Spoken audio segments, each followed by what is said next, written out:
Déjà, vous êtes émondés par la parole que je vous ai dite.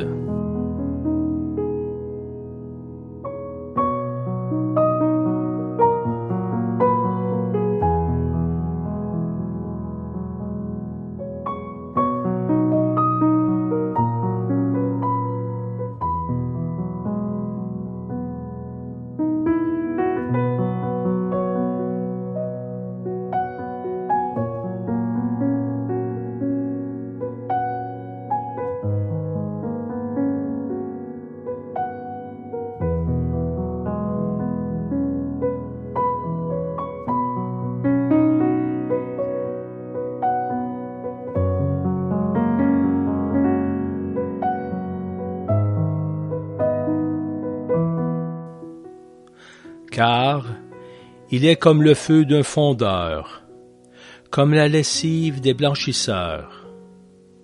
Il siégera pour fondre et purifier l'argent. Il purifiera les fils de Lévi.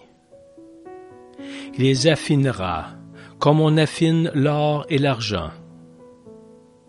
Ils seront pour le Seigneur ceux qui présentent l'offrande comme elle doit l'être.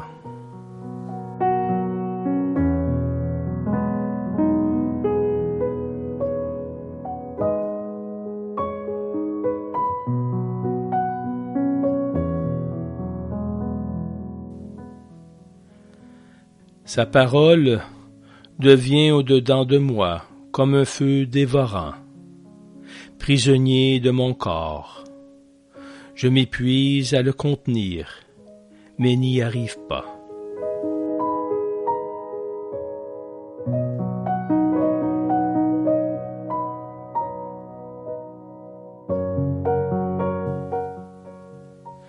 Je ferai sur vous une aspersion d'eau pure, et vous serez purs.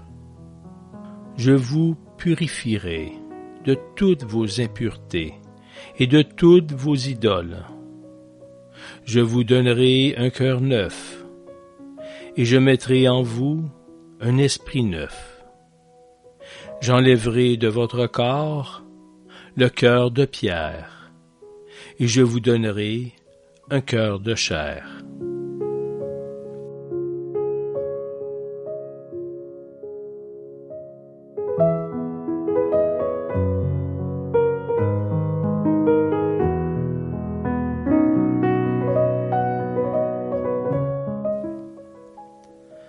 Consacre-les par la vérité.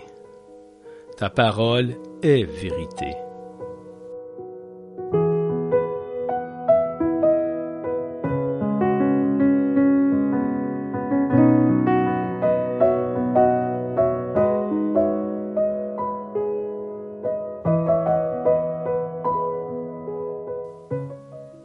Nous savons, lorsqu'il paraîtra, nous lui serons semblables, puisque nous le verrons tel qu'il est.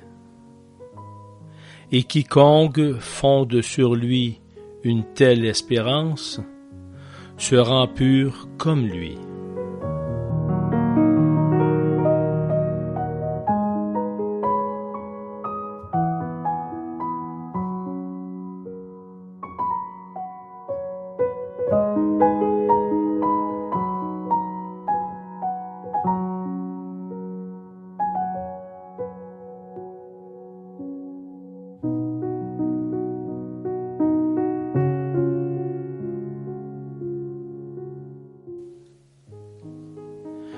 Celui qui s'immerge dans la parole de Dieu se libère de tout ce qui est vanité.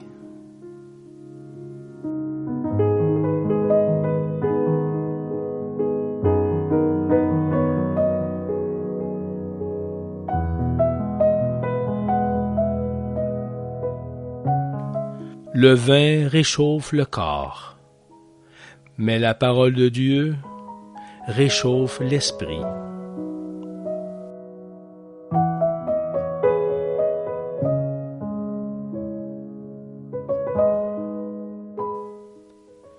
C'est le cœur qui doit être purifié et converti. Sans cœur purifié, on ne peut pas avoir des mains et des lèvres vraiment propres, qui prononcent des paroles d'amour sincères.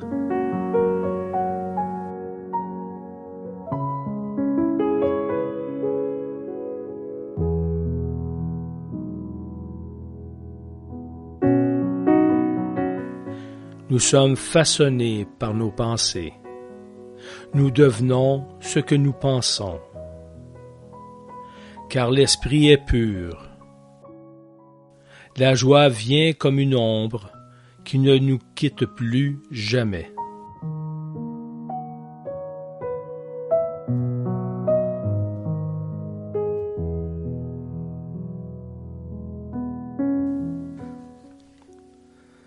Grâce à la patience et à la franchise d'une autre personne, les choses peuvent changer, devenir d'autres choses.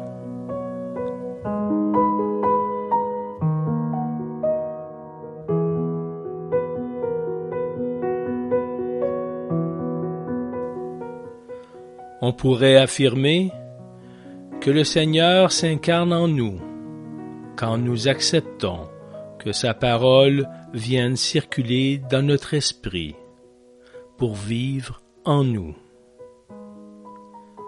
Si vous pouvez devenir réceptif à une parole du Seigneur, si seulement une de ses phrases, une seule de ses expressions était acceptée par le cœur, quelle sublime aventure ce serait!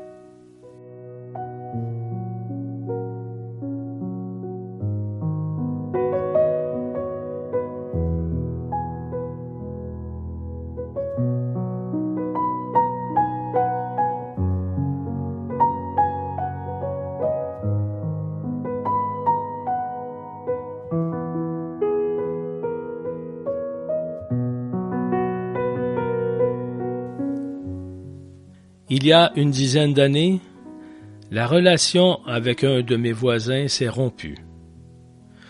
J'avais tenté en vain de me réconcilier, et j'avais même reçu des menaces. Dans mon cœur, il y avait toujours le désir de rétablir la relation, mais je me suis retrouvé comme face à un mur infranchissable.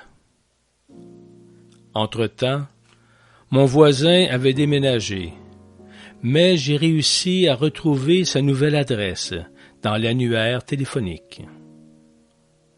Connaissant la date de son anniversaire, je suis alors allé le voir avec un panier rempli de cadeaux.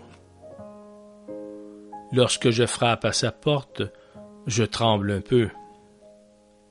C'est sa femme qui m'ouvre. Elle m'accueille chaleureusement et me dit que son mari serait bientôt de retour. À son arrivée, il m'embrasse. « Mais quel cadeau tu me fais en me rendant visite! » J'ai été méchant, mais c'est à cause de mon mauvais caractère. Nous avons eu encore une longue conversation cordiale. Je suis sûr que ce Dieu pouvait me donner le courage de ne pas être arrêté face aux difficultés et d'avoir cru à la bonté cachée dans le cœur de chaque homme.